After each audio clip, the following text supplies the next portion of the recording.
Баршаңызға қайырлы күн. Сіздермен Жанерке. Бүгін осындай керемет кішкентай болып шығатын нанның рецептімен бөлісемін. Видеоны соңына дейін қараңыздар. Ең алдымен бізге бөлме температурасындағы су керек. Және 1 шай қасық шекер қосамыз.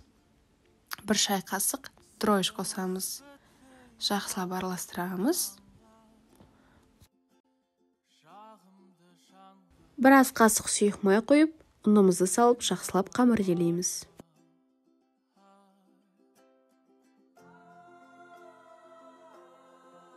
Қамырымызды жақсылап қолмен илейміз.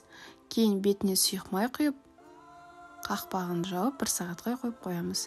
1 сағаттан кейін біздің нанымыз дайын болып қалады. Бөлек-бөлек алып, осына кішкентай лепешка жасаймыз. Өз қалауларыңыз бойынша сәндесеңіздер болады. Осы табаға қойып болғаннан кейін жарты сағаттан кейін пісіреміз. Осы уақытта біздің нанымыз әдемі болып, пышный болып көтеріледі. Міне духовкаға салып пісіріп аласыздар. 180 градуста 20-15 минутта пісіп дайын болады.